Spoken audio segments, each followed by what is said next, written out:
Hey, I'm Chris for Make Everything. Today we're making this beautiful white oak and steel bed frame. Check it out.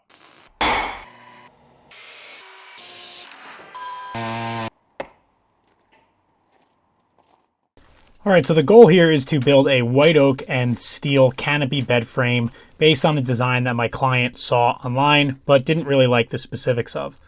Now, this is going to be basically built completely from scratch. I did try to do my best and find pre-made, posts and pre-made panels, but I just couldn't find what I wanted. So we're going to start here with some rough sawn white oak. We're going to mill it, glue it, and turn it into some 2.5-inch round posts. Now, this is completely rough sawn from the mill, so I need to put a square edge on it, and the way I find to do that to kind of account for the curves and the bends in the material is to process it using a big saw and a chalk line to just get myself some straight lines, sort of work out from there. So I cut it outside, and then I can sort of cut it to length and make it a little bit more manageable to move around.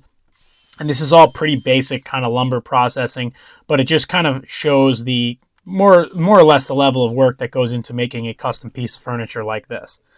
Now, I can't just go and glue these up as it is. In order to kind of keep costs down, I have to be pretty conscious of my material. So I put a pretty heavy ripping blade on my table saw, and then I set up my fence to rip these boards in half to basically turn each one of them into a piece of square stock. Now, there is a little bit of a benefit to doing it this way, and that is the stability and the sort of accounting for warp that might come up with any other piece of wood. By sort of cutting these and letting the grain settle out after you cut it, sometimes wood will move, and then gluing them back together and then processing them from there, then I'm pretty much avoiding any chance that when the posts are done, they're going to continue to warp. If I had just gotten a piece of, 2.5 or 3-inch thick solid wood and then made the posts, it's very possible that after the fact, the wood would warp because the grain would sort of go in a different direction. By kind of going this long way, by cutting, milling, gluing, and then joining everything, I'm going to wind up with the straightest and most stable piece of material possible. Once I have sort of this rectangle, everything glued up, I can go ahead and rip it again and turn it into a square. Now, I had priced out having these made 2.5-inch essentially dowels, and they wound up being about $1,500 each if I would have had a shop make them for me. Now, it wasn't in the budget to spend all that money, so I decided to do them myself, and the method I came up with was making those squares and then cutting a 45-degree angle and then using my shaper to use a round over bit and make these round. Now, I had kind of consulted with a couple people on this, and there was definitely some doubts from some of my woodworking professional friends that this was going to work, but I had done a sample in sort of 2x4 and it came out pretty good, so I figured it was worth a try. Now, I am using these Jessam guide bushing things on my fence. You can see they're really great. They help push your stock down and towards the fence. And when you have something kind of heavy, they actually really make it easier and safer to use the table saw. So once I make that octagon, or hexagon, no, it's an octagon. Once I make the octagon, then I can go ahead and use the round over bit to round out the end. And then what I do is I screw a square block in it, which allows me to index across the table as I'm pushing this through. If I didn't have that square block on there, when I got to the fourth side, the whole piece would want to still roll. And I found having that in place helped me index this and worked really, really well. Now I'm using a pretty big bit, and since the 45 was cut, I'm not actually taking as much material, and you can see all 4 of those posts came out great. Now, that was the first challenge of this project, and it was really important for me to get that done before I moved on to doing any of the steel work. Now, the steel frame on this can be pretty simple. Basically, the headboard, footboard, sideboards, and canopy are all going to be made out of the same 16-gauge wall, 1-inch by 1-inch square tubing. I kind of pre-process everything down to a manageable length, and then I'm going to be using my cold cutting metal saw to cut the miters. Now, this is by far the most accurate saw in my shop. Since the blade is very solid, it doesn't waver at all, and I found when I need to cut very precise miters and angles, I really prefer to use this saw over the other stuff that I have. Also, I have a pretty nice size outfeed table on the left, and I can set up nice positive stop blocks when I have to make repetitive cuts. I found it kind of gives me the best results, and it's the easiest to use. Now I've got to start actually welding the panels up, and I had pre-designed all of this in SketchUp, so it was pretty straightforward from this point. Basically just making sure that all my miters were nice and square, clamping everything down to the fixture table and using the indexing pins to get nice 90-degree corners. So a really nice thing about using a fixture table like this is that when you make a 90, it's basically always reliable. And my method for making squares or rectangles is always to make two 90-degree pieces, basically two L shapes, and then put those two L shapes back together. I found that it's the best way to kind of go about doing it, which avoids any real issues when it comes to chasing a square corner. If you've ever tried to weld up a square and you do one corner at a time, kind of going in a circle, if there's any major corrections to make on that last corner, you're really going to see them. If you do it this way, you can sort of counteract any out of square corners you may have made along the way by sort of splitting the difference between the two opposing corners. It might sound a little bit complicated, but next time you have to make a square or a frame, give it a try, because I really do think that it is the best method. It's the method that I used to teach students when I was teaching MIG welding here, and it always yielded great results. Also requires less clamps, because you're only clamping two corners at a time. So once I get that first frame done, I can move on to the sideboards, and again, it's pretty repetitive, basically tacking everything up, getting everything nice and square, flipping it over, and making sure that everything is welded. Now, before I go and fully weld everything, I am just tacking it all for this sort of first phase, and I'll go back and weld it all solid. Now, the bottoms and tops of the posts are going to have steel caps. That's sort of a detail, and it's also going to help me attach the canopy and give a nice solid registration on the floor. For that, I'm going to use this 2.5-inch OD pipe, and you'll see how I integrate it into the wooden legs shortly. Basically, it's going to be a routed sort of cutaway, sort of like a recess in the end of the wooden post, and then these pieces of steel are going to slip right over it, and once they're all capped and cleaned up, they're going to look really good. Out of the metal shop and back into the wood shop to continue to work on the posts, I cut them down to their final length, accounting for the height of the ceiling and the height of the canopy I plan on building, and then I can go and set up a nice little jig on my router table. So I have my router built into my main woodworking table, and I have a wooden sort of plywood top around it, and there's a reason for that, and you're going to see it right here with the way I make this jig. I found with using the router table, a lot of times you need like a custom kind of fence or, a stop block, and having a wooden table as opposed to like a nicer sort of melamine or metal table allows you to just screw pieces of wood right to it, and it really makes it easy, and you can make cool little jigs like I'm making here. So you can kind of get the basis of what I'm doing. First, I got to screw some dust collection in, but I'm basically using just a cutaway bit and spinning the leg to cut a recess in the end. Now, normally you'd want to do this on a lathe, but I don't have a lathe that can hold a almost 7-foot long post, and this is a great kind of trick to get around it. Now, I'm adjusting the height of my router bit and sort of checking against that ring, and you can see by sort of taking bites and sort of making this a multifaceted polygon and then doing that one last spinning move on the end, I get a really nice registered cutaway on the end of the post. A shoulder that works perfect with that steel. So now is my kind of first test assembly just to sort of see this thing all in one place. Now, it's a little bit big to even work on in my shop, and I spent the better part of a year on and off working on this, so moving it around was definitely challenging. This project was something that I kind of came up with the client a while back, and then I would sort of work on it a little bit, and then I would kind of have other things that I needed to work on, and there wasn't a huge rush on it, so that sort of allowed it to linger. Honestly, I prefer projects that have a really stringent deadline. Otherwise, they wind up like this, where I sort of spend too much time thinking about the process, too much time planning, and I wind up making mistakes if I'm not under pressure. It's kind of a weird way that I've learned to work, where pressure allows me to think a little bit more clearly, and when I don't have pressure, sometimes I can make little errors. While I've got that assembled, I want to get those caps done so that I can work on the canopy. And in order to do that, I need to actually put caps on the end of that pipe. Now I'm using the Torchmate plasma table to just cut some discs out of a piece of 1/8-inch stock. And then I'll go ahead and weld those on and grind them in flush. Now I want this whole thing to be able to be easily assembled and disassembled with normal standard hardware. So there's a bunch of different ways I could have done this to basically make the bed like a one and done, put it together with screws, and good luck taking it apart. but I wanted to create a real piece of furniture that could definitely be used and moved as the client may need to. So here I'm just welding caps on the end of those steel pieces, and I'm having a little trouble with this rotary table because it's just too damn fast. That'll be a project for another time to slow it down. But once those are welded on, I can just clean up that little cap end and I can go ahead and continue to work on these. Now the next thing for me to do is going to be to actually start on the canopy itself. So I wasn't exactly sure the dimensions I was going to wind up with, considering the round columns and all the other factors and variables. So I felt it best to wait until I had it test assembled to get my final dimensions for the canopy. Now the canopy is going to be particularly tricky on this because it is a 2-part curved offset canopy with an upper layer and a lower level, and they're going to be connected by a sweeping curve on a 45-degree angle. Definitely not the simplest thing to lay out or even plan for.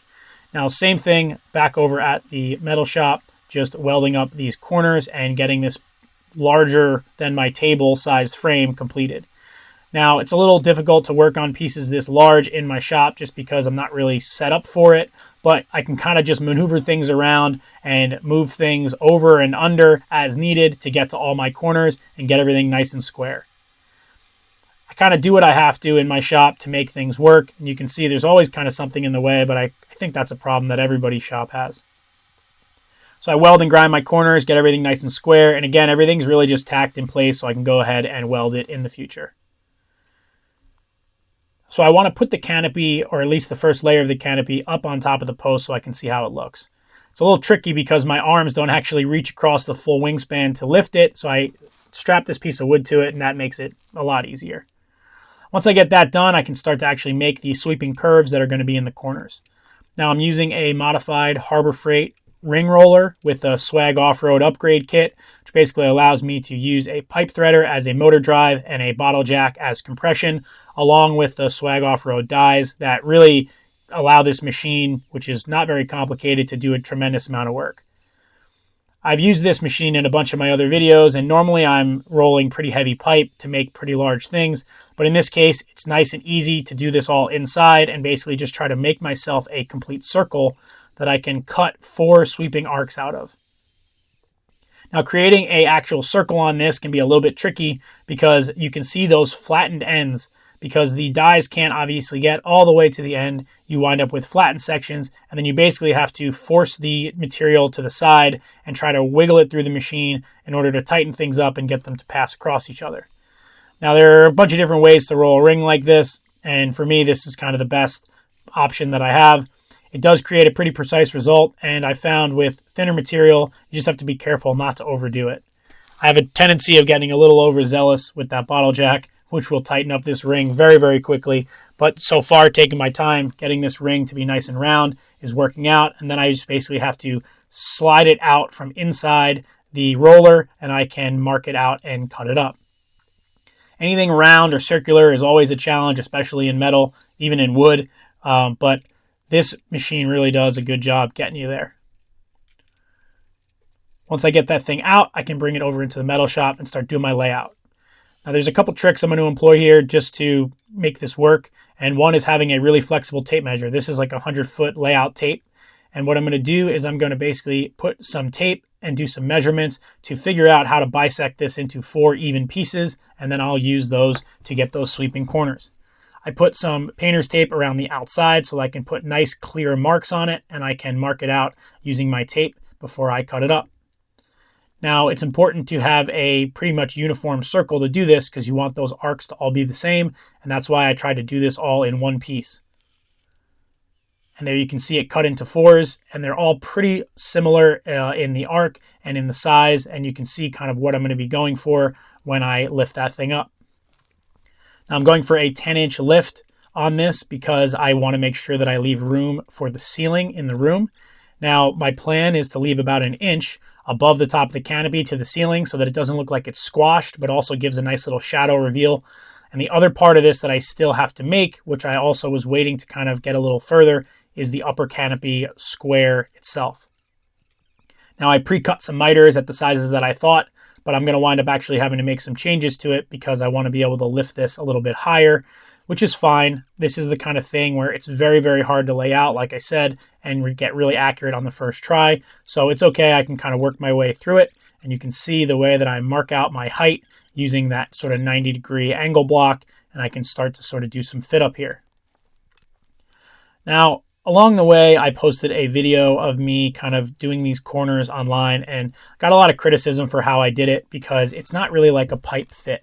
And that's okay. This is supposed to be a handmade, almost forged looking item. When the client first came to me, they wanted it to be in almost a wrought iron. So having more of an ornamental metal finish to it as opposed to like a pipe fitter or a like roll cage builder fit up is fine. And it gives a little bit more of an organic look. So what you're going to see me do is you're going to see me basically notch the end of the sweep and use heat to bend it over and get it to form around that corner.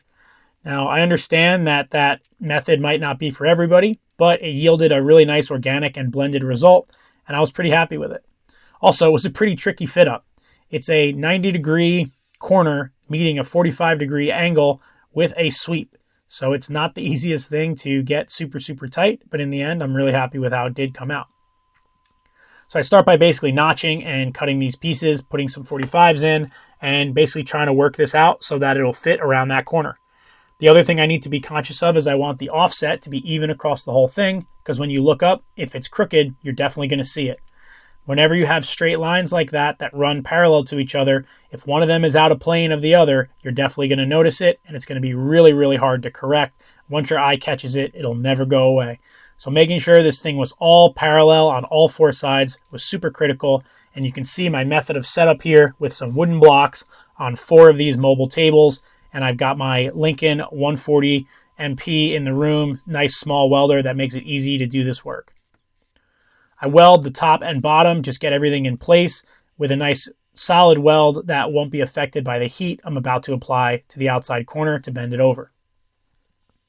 It's nice having a smaller welder in my machine shop so that I can kind of run around and do stuff like this as opposed to dragging my big 360 MP in here. And it's a great sort of job site size welder, that 140 MP.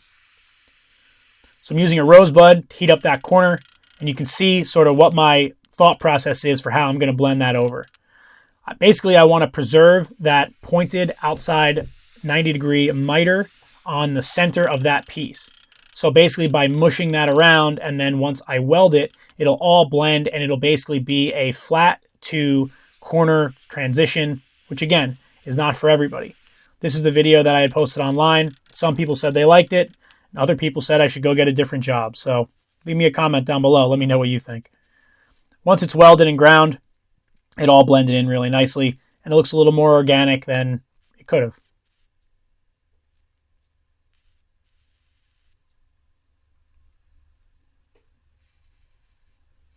Because I'm going to be grinding so much of this, I make sure to put a really good solid weld that'll penetrate down into the base metal so I don't have to worry about exposing that seam once I get outside with the flap disc. Now I'm using a Pferd Victograin to take down those main welds. It's one of my favorite grinding discs. And then another one of my favorites here is the Pferd Curved. Now this grinding disc has a curved face on it, which if you do any decorative work or any inside corner work, you will not be upset that you have a couple of these discs in your arsenal. It's really nice and easy to get inside corners and really blend things if you want to have that sort of organic shape.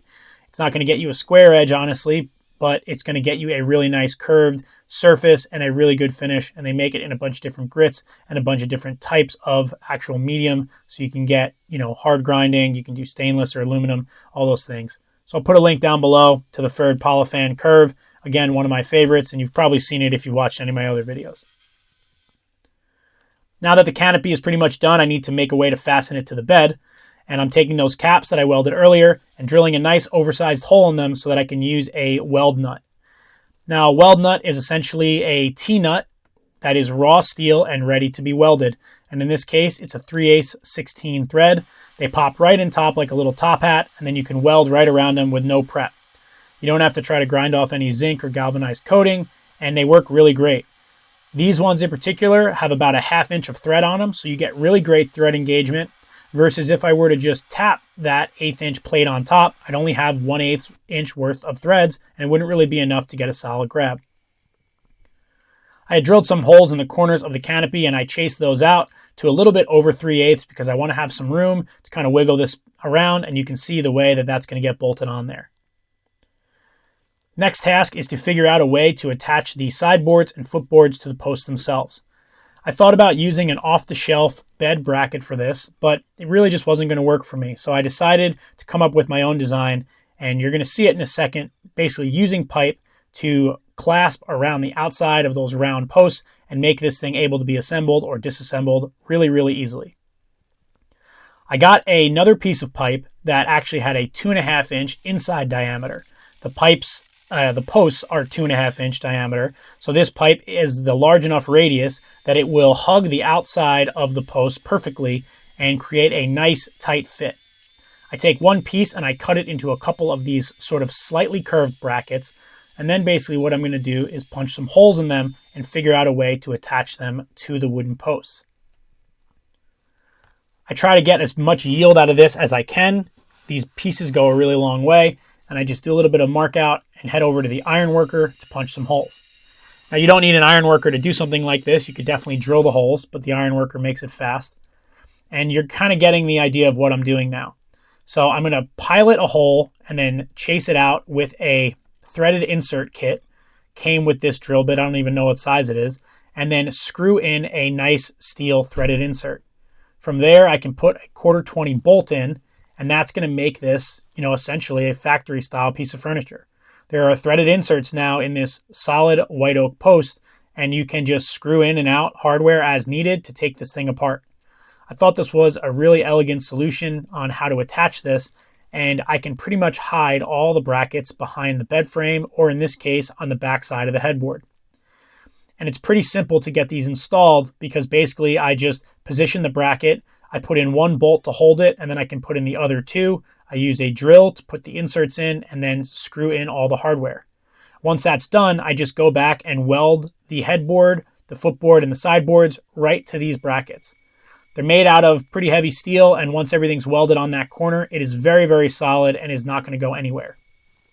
You'll notice I taped off the legs, and that was to try to keep these burn marks down to a minimum.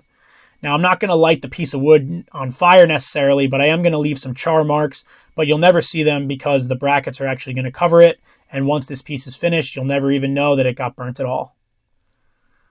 So one more bracket to put in, just a little single one up top, and then I can move on to continue and drill holes in the actual boards to hold the wood.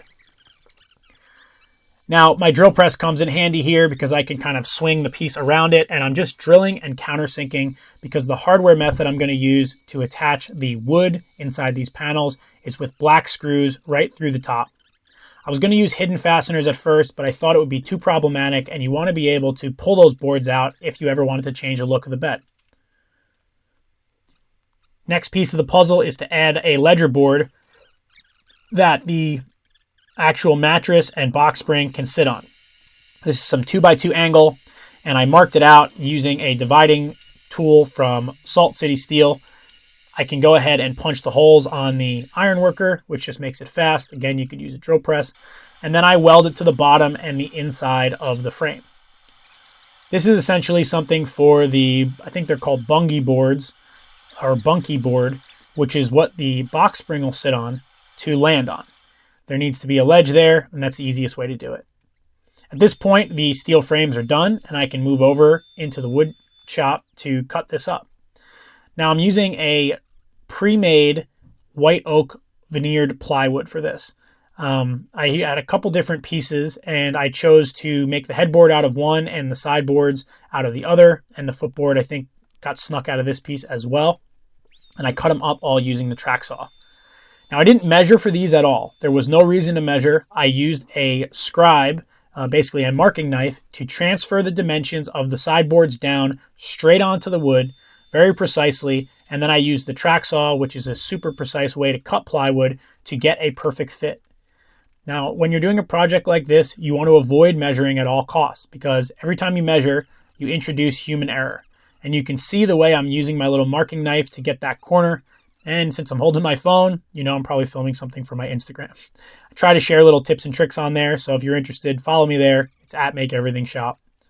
Now I'm using a nice flat-backed scribe marking knife to get a transfer line down, and then I cut it up with the track saw in both directions.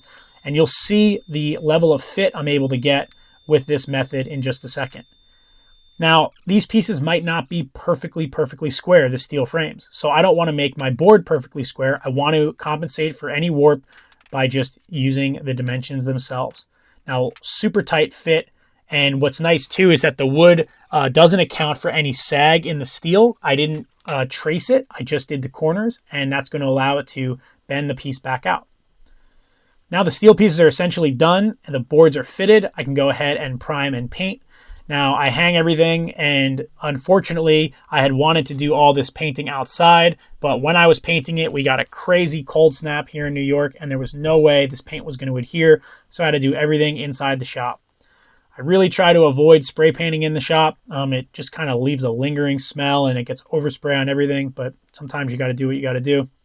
Here I'm using a self-etching primer on everything, and I'm going to go back and paint it all with a matte hammered Rust-Oleum paint, which left a really nice finish. You can see just how big the canopy is, and I have to go ahead and spray it multiple times from every angle to make sure there isn't any raw steel when I'm all done. While that's all drying up, I can go ahead and sand the panels and get them ready for finish. I'm going to be using a Rubio Monocoat, a silver gray on this, and Rubio recommends sanding to 120 grit. And I probably could have gotten away with just using the plywood as is, but obviously sanding it's going to get a better tooth, and you can see the difference from where I had sanded and did not sand on the headboard. I'm not going super crazy. I just want to get a nice even finish across the whole thing and smooth out anything on the edges that might be kind of raised up or in the way. The other thing to do is to sand the posts. Now, these weren't perfectly round after my little trick with the shaper, so I used the soft pad on the sander and tried to get them as round as possible before they move into the other room for finish. Sanding the post was tricky. You're not really sure of where you are and how round the piece is until you start rolling it around, and you really have to feel it with your hand, and that's what I found to be the best method. It's kind of just feeling whether the piece was round or still had some edges.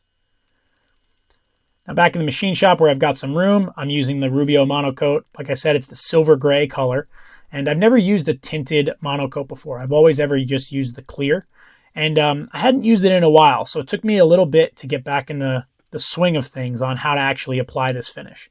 Now you're supposed to rub it on and then basically wipe off any bit of excess that you can find. You want there to be nothing more than the material can absorb on the material at all. So the way that I do that is I pour it on, squeegee it in, wipe off the excess, and then use a white Scotch pad on this kind of automotive buffer, try to buff it into the wood grain as best I can. This was surprisingly labor intensive, and if you think about it, I basically had to do 2 full sheets of plywood, both sides, in order to cover everything. I have to do both sides of every piece because you're going to see every aspect of this wood, whether it be the headboard, footboard, or sideboards. In the end, once everything was kind of buffed in and finished, I thought that the silver gray was a really nice finish, and what I learned was that I was really just applying too much of the finish at first on those first couple of boards.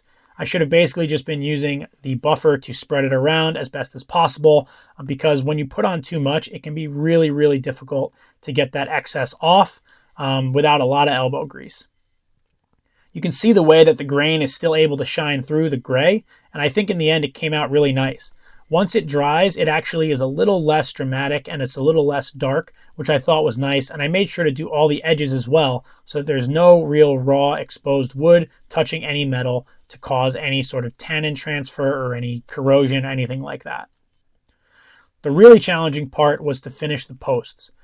Obviously as they're being round and 7 feet long, they're pretty unwieldy and hard to deal with. So what I wound up doing was basically rubbing it in with a rag, and then I had to sort of loop my arm inside the buffer and do these sort of one side at a time, pushing really hard to get as much contour out of the pad as possible.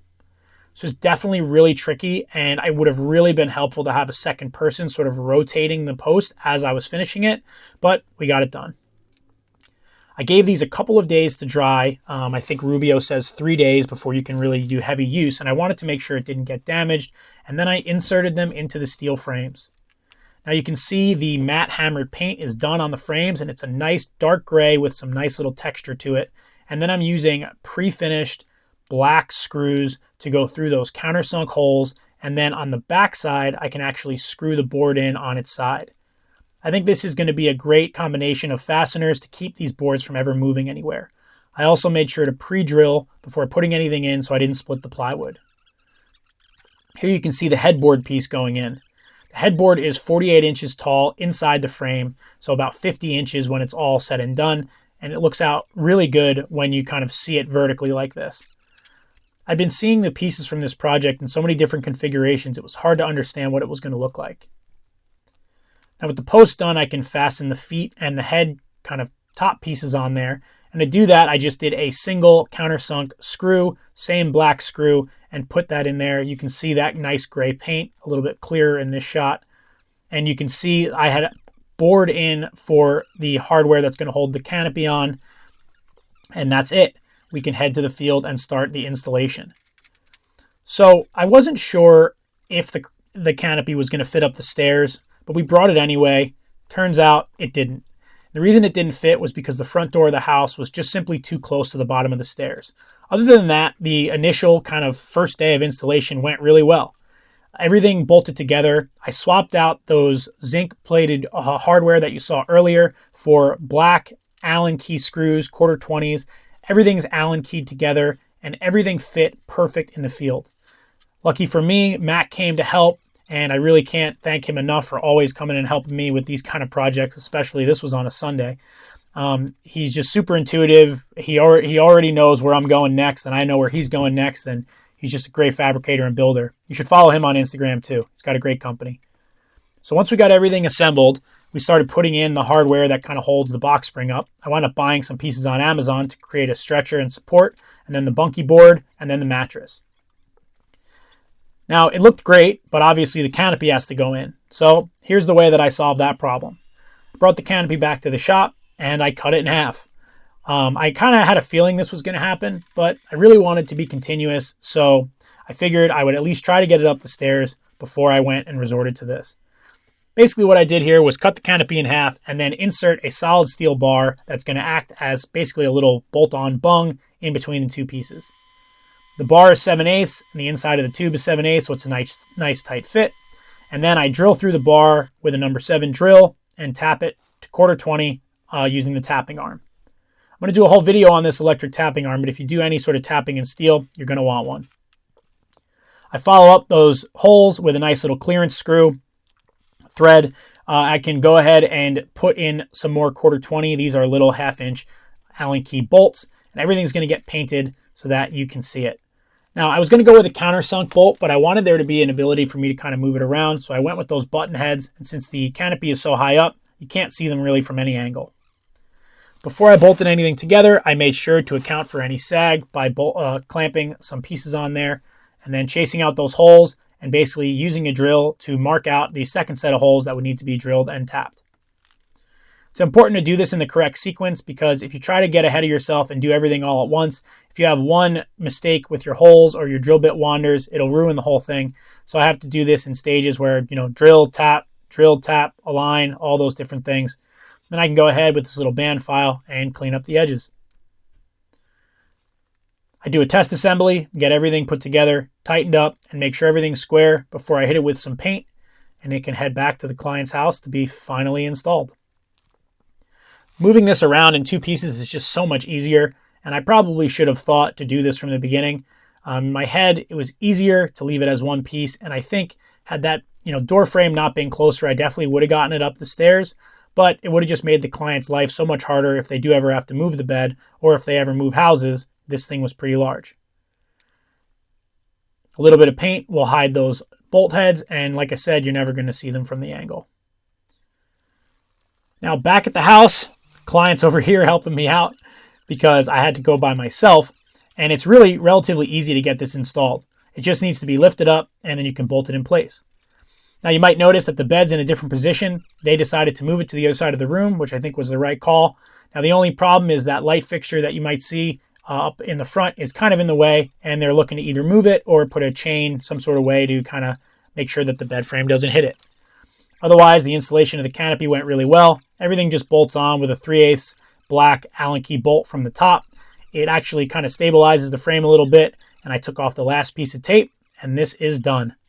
I can't tell you how happy I am with how this thing came out. The Rubio Monocoat looks great. So does the paint. The client loves it. And I am really, really happy that this project is done. All right, that about does it for this video. Super challenging project, but I think it yielded a great result. Follow me here on Instagram to see what I'm doing behind the scenes, and stay tuned for more videos. Thanks.